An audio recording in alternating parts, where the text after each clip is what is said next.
Welcome to Three Thoughts On. This is Rafael Andrade. Today, my guest is Dr. David Fajgenbaum. David is the co-founder and president of the Castleman Disease Collaborative Network, CDCN. He's also the founding director of the Center for Cytokine Storm Treatment and Laboratory, CSTL, associate director of patient impact for the Penn Orphan Disease Center, and associate professor of medicine in Translational Medicine and Human Genetics at the University of Pennsylvania. David's story is truly fascinating. While in medical school in 2010, David became critically ill of idiopathic multicentric Castleman disease, iMCD. He had his last rites read and had 4 deadly iMCD relapses. During this time, David decided to find a way to overcome his disease. He identified a treatment via a medication that was FDA approved for an entirely different ailment and realized this could help him with his disease. As a result of that, David is in his longest remission ever. His journey is described in his best-selling book, Chasing My Cure, A Doctor's Race to Turn Hope into Action. David currently leads over 20 translational research studies, and he has also identified and or advanced 16 other treatment approaches for iMCD, COVID-19, and cancer. In 2022, David co-founded everycure.org to unlock the full potential of every drug to treat every disease possible. David's story is not only inspiring, but it is also a testament of the amazing things that are possible when science and human resolve are put to work in a collaborative environment for the benefit of mankind. I thoroughly enjoyed my conversation with David, and I know you will too. And now, Dr. David Fajgenbaum. Welcome to Three Thoughts On. Today I have a very special guest, Dr. David Fajgenbaum. David, how are you today? Doing great. Thanks so much for having me on today. Thank you for making the time for me. I know you're busy doing amazing things that I cannot wait for you to share with our audience. But first, I'd like for you can take a couple of minutes and give us a little bit of a background on who you are and what you do, and then we can get into the meat of some of the work that you're doing that hopefully will be benefiting millions and millions of people worldwide. Sure. So I am a physician scientist at the University of Pennsylvania. I run a center here focused on inflammatory diseases, and we work to try to repurpose drugs to treat these diseases. And I first got into this world when I myself became a sick patient with one of these horrible inflammatory diseases when I was a medical student. And I ended up discovering a drug that could be repurposed to save my life, a drug that wasn't made for my disease, but we figured out it could be repurposed. And so that has led me to launch this center at Penn, but also to launch an organization called the Castleman Disease Collaborative Network, focused on Castlemans. And finally, about a year and a half ago, to launch a whole other nonprofit organization called EveryCure, which is on a mission to unlock every possible use for every FDA-approved drug, because we don't believe patients should suffer if there's a treatment that could potentially help them. Well, that's a very quick summary of a very long career and life, that you've been, at least from what I know. So just for the audience, I met David here 2 years ago in Lake Nona at the Impact Forum. And I have to say, for those people who don't know what the Impact Forum is an event that we do here in Lake Nona that is packed with amazing people that are doing amazing things all over the world. And your talk was by far the best for me that year.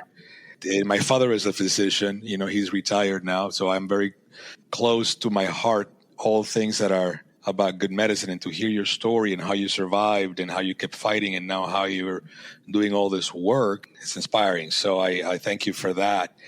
I want to get into a little bit of this topic of inflammatory diseases, because I'm not a doctor. I'm just a student of science. I'm an engineer by school.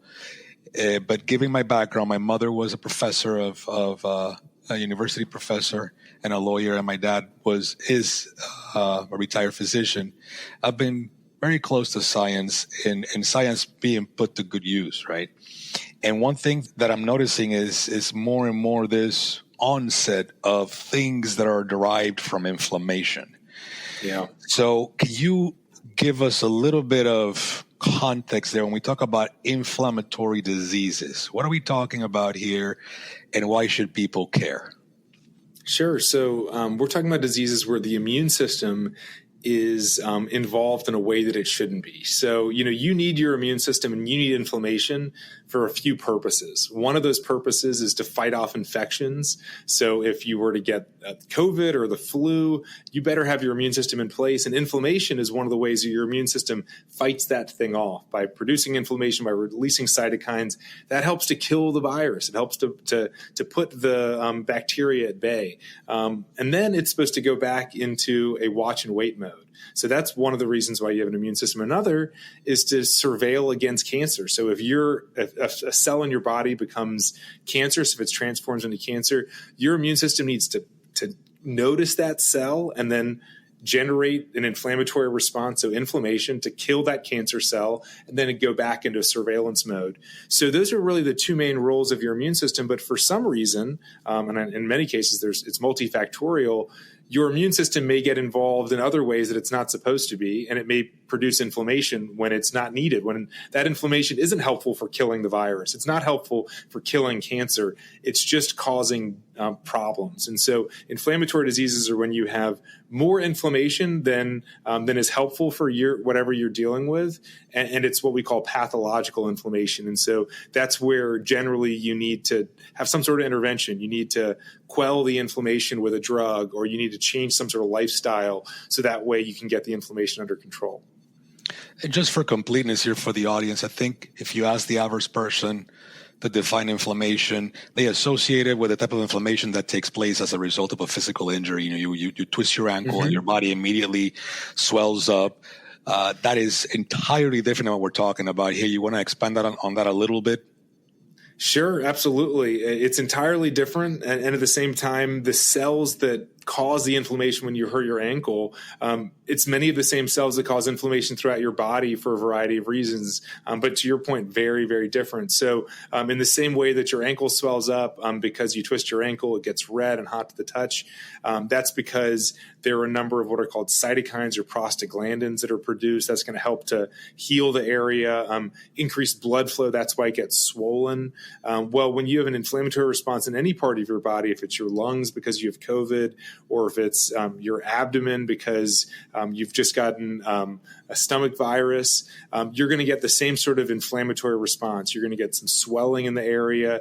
It might become hot because there's increased blood flow. And so inflammation is sort of the same all over the body, but the reason behind it, again, sometimes it can be really good. Like when you hurt your ankle, that inflammation is really good. It's going to help you to heal your ankle injury much more quickly than if you didn't have the swollen inflammatory ankle. But sometimes you get a swollen ankle because you have rheumatoid arthritis, and that's not for any good reason. That swelling is not good. And so like sort of everything that your body does, there's usually a good use for just about everything your body does, but sometimes sometimes that exact same thing that in some cases could be good could actually be bad in different scenarios. And also for how long, right? Because it's just kind of analogous to cortisol levels going up, that in itself, just by itself as a single event is not necessarily a bad thing. But if they stay up for extended periods of time, then that becomes or could become a serious problem. So when it comes to inflammatory diseases like the ones that you suffered from, how does that manifest in the body? And I know that we're still learning a lot about these things, which is why you're doing the work that you do. But for the average person that's out there, working 9 to 5 or maybe working 2 jobs or just trying to make it, what kind of things can you share with the audience that will help people identify if some of these things are happening already within themselves and they just don't know? Yeah, it's a great question. So the kinds of diseases that I study are the ones that are very overt inflammation. So someone ends up in the intensive care unit because their liver and their kidneys and their bone marrow are shutting down. And it may be for an unknown cause, like occurs in Castleman disease, or it may be because they have sepsis because of a bacterial infection in their blood. So I study the really overt causes of hyperinflammation, where it's just like your whole body is in shock because of this inflammatory response. But to your point, there's sort of all levels of inflammation. And so, there's points where you're not in the ICU because your organs are shutting down, but there's sort of low-grade chronic inflammation that may be at play. Maybe you're more fatigued than usual. Maybe you're just feeling achy and unwell. Inflammatory diseases are being diagnosed more and more frequently than ever before. If you're having symptoms, you're more tired than usual, you have some joint pain, you feel sort of what we call malaise, or you just feel unwell. Those are the kinds of things that it's good to talk to your doctor about. But again, it's probably not one of the diseases that I study, because the diseases I study, that you've got the problem because, all of your organs are shutting down. So in your case, there was a point in your life, you were a student, you were a football player.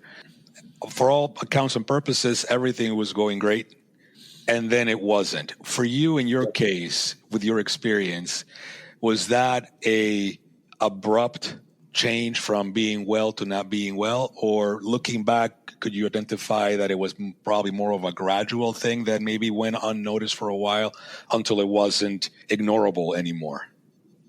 It's a great question. As you said, I was a third-year med student when I got sick, so I was sort of pinnacle of health. I'd played college football. I continued to exercise and eat really well, and was very, very, very healthy.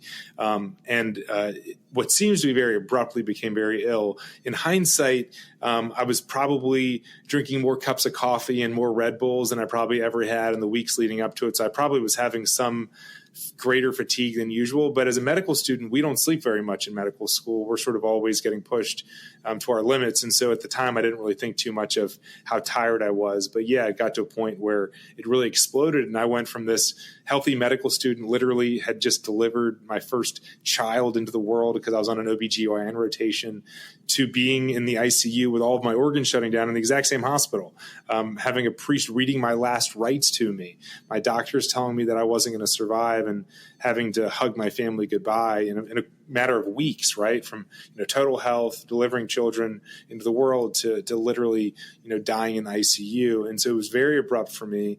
And of course, I never would have dreamed that over 13 years later, I'd be sitting here talking to you in a good state of health, and talking about how we've gone from not just identifying a drug that could save my life, but actually creating a system and identifying many more drugs to save other patients' lives. So I want to zoom out on that for a moment there. So let me postulate something to you, and then you tell me if I'm off in left field or if there's some level of certainty or truth to what I'm saying. But there seems to be this movement these days. Just like this podcast, there's tens of thousands more, most of them with people far more qualified than me. Right? So you have the Hubermans, you have Dr. Hyman, you have everybody doing all kinds of wonderful work, right? And there seems to be this movement that if you're healthy, if you exercise, if you do, there's like the basic fundamentals, right? If you're eating well, meaning nothing that is overtly dangerous for the body. If you're moving every day, if you're meditating and maintaining the stress levels below where they should be, that the body becomes an ecosystem that is conducive to healing, and it is now in a position where it can tackle most of anything that comes after it, right? But yet, every once in a while, you hear an example like you. You took care of yourself. You're a college athlete. I'm assuming, please correct me if I don't know, history in your family of any kind of problems. And yet you go from that, again, correct me if I'm wrong, but that cannot be attributed to the stress of med school, right? Because, a lot of people go to med school and don't get sick like that. Yeah, exactly. So you go, and this is so quickly, right? So what is at play here? Because I'm sure I know I'm asking a very difficult question that probably there isn't an answer to. But for those of us who have made significant changes, I've made significant changes in my life in the past 10, 15 years, because personally I've seen loved ones. Like I lost my mother, less than a year ago to cancer, right? And I've seen other relatives, and you see friends, and family, go. And I got it in my head that, I have to do everything I can to minimize the risk of falling ill in some way, form, or fashion, right? And I do see that I am stronger than I've ever been. I'm healthier than I've ever been. But then again, tomorrow can be different. Something may be at work, completely unbeknownst to me, completely unnoticeable. And then it could be, again, like you, ICU, last rites. Yep. And then who knows, right? So can we kind of, I know that's not a question, it's more of a statement there, but is there some truth there? And then how should we observe all of that in a holistic or healthy way, so that we're not terrorized by the thought that it doesn't matter what I do, I may just be having something right now that's going to kill me tomorrow? Totally. These are all the right questions to be asking. I mean, from my perspective, I think that doing all the things you described are absolutely the right thing to do. Eating the right way, exercising the right way, reducing behaviors that could increase your risk of disease, are the things that we should all do. And but the important thing to remember is that the term risk. And so doing all those things reduce your risk of illness, reduce your risk of disease, reduce your risk of harmful things happening, but they don't eliminate the risk of these things, right? And so, there is no way to completely bulletproof your health. And the reason for that is that there are subtle differences in our DNA from one person to another that strongly increase our risk of one thing over another. So that one person who maybe does everything to lower their risk, they maybe already had a 300-fold increased risk of that thing. So even though they did all the right things and they reduced their risk maybe 100-fold, they started out with a 300-fold increased risk just because of a subtle change in their DNA, or maybe because of some exposure that they had at some point in their life. And so I think the important thing to do is to know that we should always be lowering our risk, eating well, exercising, improving lifestyle choices that lower risk. But we also have to remember that that it's still risk, which means there's still a chance that those things happen. And that's why it's important to seek out the medical care that you can if and when those things do happen. And it's why we're working so hard with this new initiative I mentioned called Every Cure, to make sure that every drug that's on the pharmacy shelf for one disease, that we also understand all the other diseases that could potentially benefit from that drug, so that if you do have one of those diseases happen to you, despite all the work you did to lower your risk, that we make sure that there's a drug that can be given to you right away, so that way you can benefit from it. Oh, that's great. Well, let's zoom into that Every Cure initiative. This is relatively new, right? It's 2022, if I'm not mistaken. But the understanding that I have is that through your journey and through your work, you are basically looking for ways of taking drugs that maybe are generic, that have been FDA approved for A, B, and C, but through some sort of correlational analysis, artificial intelligence, machine learning type of models, that you can find out that maybe they will work for X, Y, and Z. Am I oversimplifying this? And if not, can you please expand on it? You said it perfectly. And the only thing that I would add to it is that, we're looking at all 3,000 FDA-approved drugs, and we want to figure out what other diseases could those 3,000 drugs treat other than the about 3,000 diseases that they currently treat. The only thing I would add is that, yes, we're discovering new uses for them, but we're also just uncovering new uses that someone else has already discovered. And so it's sort of hard to imagine this, but there are drugs that are on the pharmacy shelf at CVS where a brilliant group of researchers has already discovered that drug could be useful in another disease area. Another disease could benefit from that drug. But because the drug is generic and therefore not profitable, so once a drug becomes generic manufacturers can make it for pennies a pill. Because it's no longer profitable, no one will do the work to prove that drug works in that new disease, and then also make sure that it's available for patients with that disease, because you can't make any money off of a generic drug. And so there are literal amazing examples, like a drug called arginine, very inexpensive. It's actually an amino acid, and the role that it plays in sickle cell disease, a devastating condition that people suffer from. Cheap, inexpensive nutraceutical could be life-saving for deadly, horrible condition, but because the economics don't add up, no one's doing the work to develop arginine for sickle cell, or I should take that back. No one has been doing the work to develop an oral version of arginine for sickle cell disease. There is some work to do, an IV version of it. So the idea here is, let's use the world's knowledge to look for every one of those connections, all of those connections between things like arginine and sickle cell disease, or in my case, between sirolimus and Castleman disease. Or one of my favorite examples of repurposing is Viagra. We all know its current intended use. But what most people don't realize is that it wasn't initially intended for its current use. It was intended to treat a heart condition, and it was a side effect. The reversal of erectile dysfunction was a side effect that was noticed. But what people also don't realize is that it is also used as a life-saving drug for a pediatric lung disease. So Viagra is literally saving lives of children that wouldn't typically have lived to even be a teenager. Now they can live full lives on Viagra. And that's because it's the same drug working in the exact same way, but it opens up blood vessels in the lungs for this horrible lung disease where the blood vessels were constricted. And so these sorts of connections that have already been made through the billions and even trillions of dollars of medical research that have been done over the years, we're utilizing artificial intelligence to identify the most promising connections that already exist, and to your point, to discover new connections between drugs and diseases that maybe make sense based on how the drug works, how the disease works, but maybe humankind hasn't yet made that discovery. And so it's about looking at all drugs, all diseases, and then picking out the ones that look most promising and actually doing the work to prove that that drug actually works in that disease, and to make sure the patients with that disease will actually benefit from that drug, and it won't just sit on the pharmacy shelf, and patients won't suffer while it's there. So what would be the process that we could expect someday that we will go through in order for people with different kinds of diseases to benefit? So let's just say that an example that, you through your work, you identify 10 medications that are currently in generic form that now, through the work that your organization and the people that you're working with have done, has identified to take care of a whole number of different things. What can we expect to be the process that will lead patient X to, first of all, find that out and then be able to get a prescription for that so that then they can benefit from that?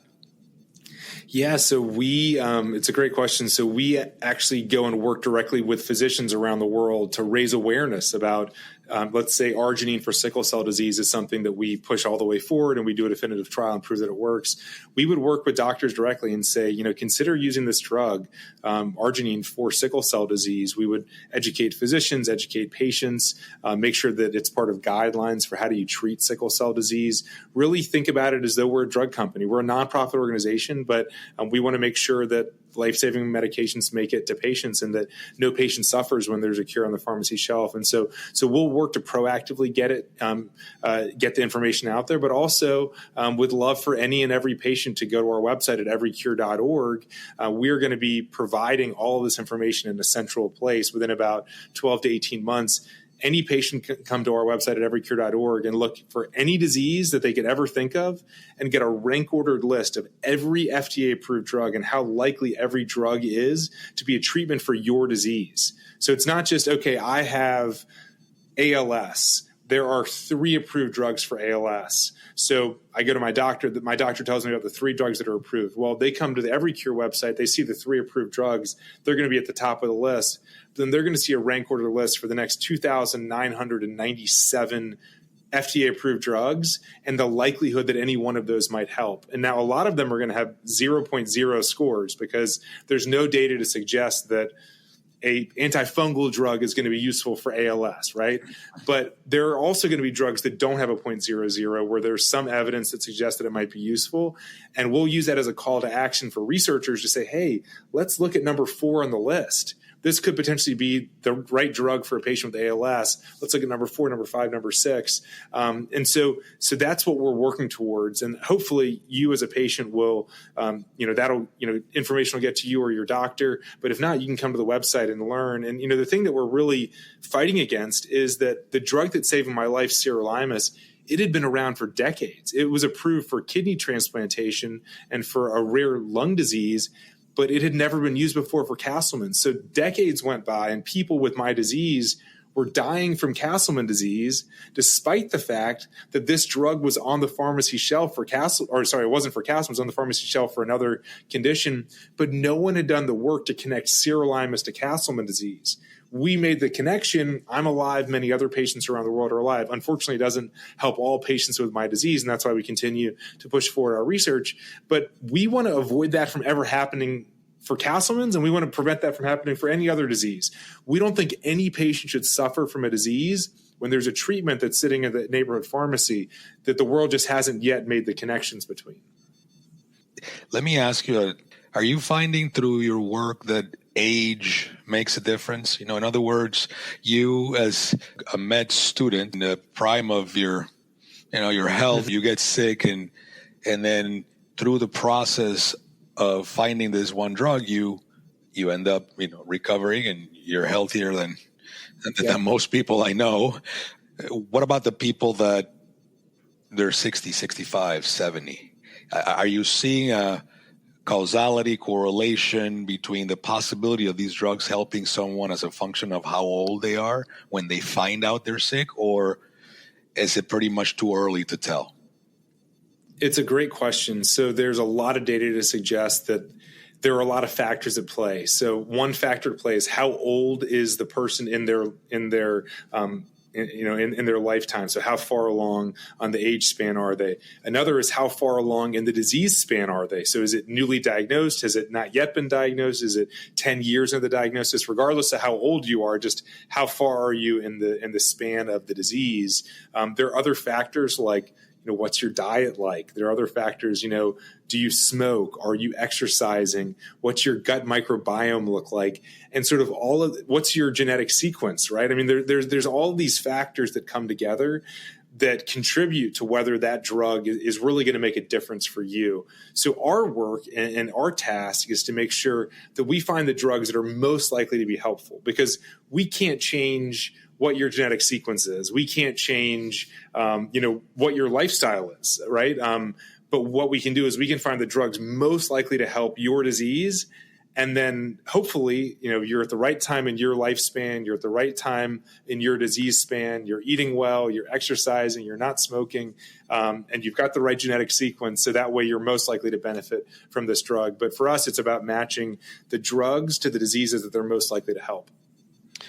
And I'd like to add to that and see, again, correct me if I'm wrong, but I think the average person, when they look at the word cure, they think of, I took something, I went through a process, and now I'm done and I'm well.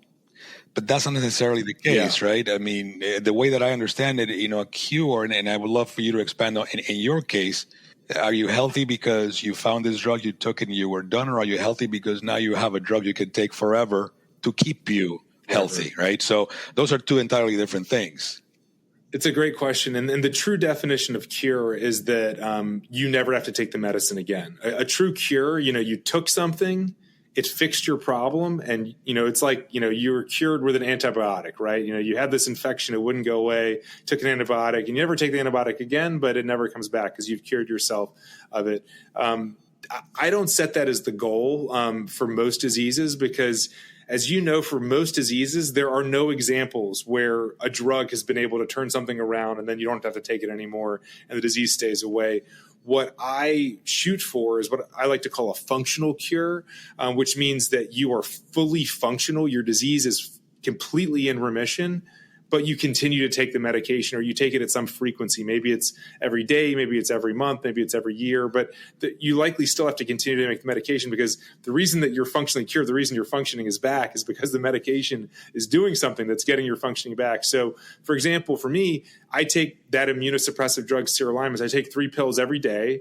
And I don't know if anyone's ever going to be able to stop me from taking those 3 pills because this month marks 10 years that I've been in remission, and I feel great. I mean, I feel the way I did before I ever got sick. So I can promise you I'm going to want to keep taking those 3 pills for as long as I'm able to. I also get an infusion once every couple of months, and I'm probably going to keep taking that infusion every couple of months, for as long as I'm feeling well. And so, some people will say, hey, I want a cure where I can be off these medications. For me, I just want to be functionally cured, where I can live a full life. I can have full functioning, even if it means that I take 3 pills a day. I'm glad that you clarified that, because I think a lot of people mix those two together. And at the end of the day, the goal is, like you said, is to be functioning in a healthy way, right? And on an everyday basis. So the reason why I ask about the age thing is because you see examples of people that are suffering from some sort of disease. Cancer it's been on the rise. I mean, pretty much everything has been on the rise, which is kind of sad. But in the case of cancer that is closer to me, you get into these situations where you see patients, they get diagnosed with a particular type of cancer, and then they go in through this protocol, and the protocol does keep them alive, does keep them from degrading, but they're not fully functional in the sense that once a month they have setbacks, or every so often they don't feel well. So it seems to me like, what you're trying to do is do better than that, because I know people like this. I know people that, have been on cancer medication for 10 years, right? And they're alive, which obviously is a blessing. Obviously, thank you for everybody who did all the work to make that happen. Yeah. But they've never really been able to go back to the way things were before, right? Yes. And that's a big difference, especially today in the age of longevity and aging, and everybody's talking about all these different things. Is the idea that through your work is going to be one way for us to get to that goal of, it's not just about staying alive, but to be functionally and happily alive? Absolutely. I think that the goal for all of us that are in medical research, whatever disease we study, our absolute goal should be to return that person to the state of health they were in before the disease, and to have that person return to an outlook about their life that's the same as it was before their disease, that they can live a full, functional life. Again, as they did before their diagnosis, look to the future as though they did before their diagnosis. And so that's got to be the goal. And I think part of every cure, I will tell you that our primary focus early on is all of the diseases that don't have a single approved therapy. There are literally thousands of diseases that don't have a single treatment. And so that's where we want to focus first, or the ones where there's nothing. But I will tell you that we are certainly also interested in those diseases where there might be a treatment, but it's not good enough. And so you can imagine that if you get really good, and I think our artificial intelligence algorithms are already getting very good, really good at matching drugs to diseases that don't have any treatments, you can imagine that same algorithm can get very good at finding drugs that may be similar to the drugs that are already being used for that disease, but superior in X, Y, or Z reasons. So you can start not just finding drugs for diseases that don't have any treatments, but also finding better drugs for diseases that do have treatments, but they're just not good enough right now. And that's the kind of, it's sometimes described as like a learning healthcare system, or a learning R&D system, where we want to continue to get better and better, and not just be satisfied, okay, there's an approved drug. Because to your point, sometimes an approved drug, it extends life in some way. It does something positive. That's why I got an approval. But it's, in many cases, not enough. And so that's where I want us, through every cure, to make sure, and the reason we call it every cure is that we think that every FDA-approved drug should be utilized for every disease possible. And we want every patient to benefit fully from the drugs that are within reach. And so if that means connecting another drug to the disease at hand, that's what we need to do. So let's touch on that point a little bit more.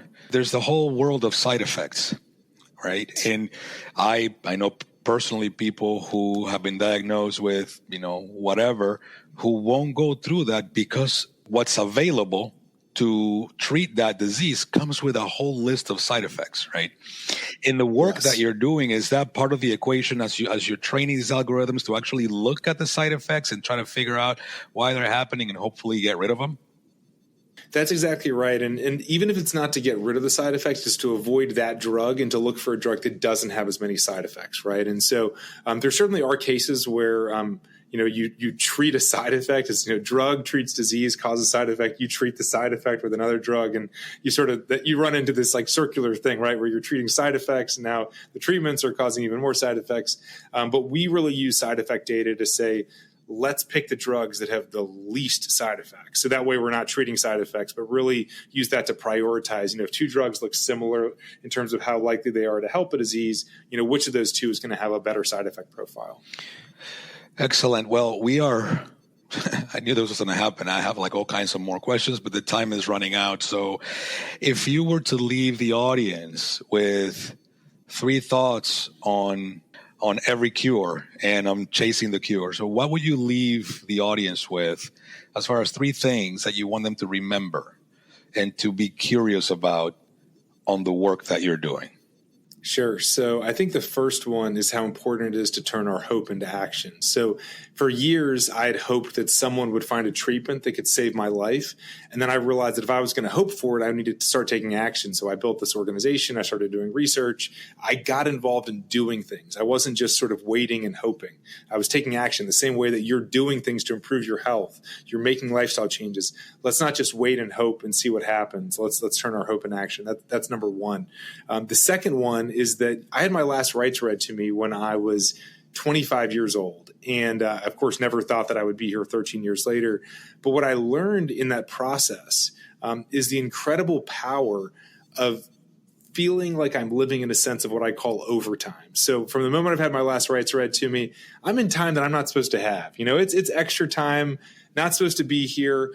And that can be scary. But it can actually also be very clarifying because it can help you to say, hey, look, this is extra time. I'm not supposed to be here, but I'm going to use this extra time to the best of my ability. I'm going to make every single second count. So I hope everyone listening will utilize this mentality of making every second count. And the third one is related to how this has been such a team effort. So my book is called Chasing My Cure, but we really should have called it Chasing Our Cures, plural, because it's been such a team effort. If it was me working on my own, we would have made like 1/1000th of a percentage of the progress, but it's because of this really impressive team effort that we've made progress. So, just to summarize, it's turn your hope into action. It's make the most of every second. And then it's rely and lean on the people that you can to lock your arms when you take on challenging problems. Thank you for those words. I could not resonate anymore. I know you're doing great work. I was so happy when I heard your story. That's the same year that President Clinton was here, and I understand from some of the work that some of the stuff that I've seen online that he actually heard your talk too, and I connected with you as a result of that. Yep. And I hope nothing but good things come from that. David, thank you for your time. Thank you for the work that you're doing. It is truly good work, and I hope that we can share a meal here in Nona when you're here in a few weeks. I'd love that. Well, thank you so much for having me on. This has been so fun. I remember meeting you at the Lake Nona Impact Forum a couple years ago. I remember hanging out in the lobby at the Wave Hotel and just really loving hearing about your story, your background, your family in medicine. And now it's really cool to reconnect with us. Thank you so much, David. We'll be talking soon.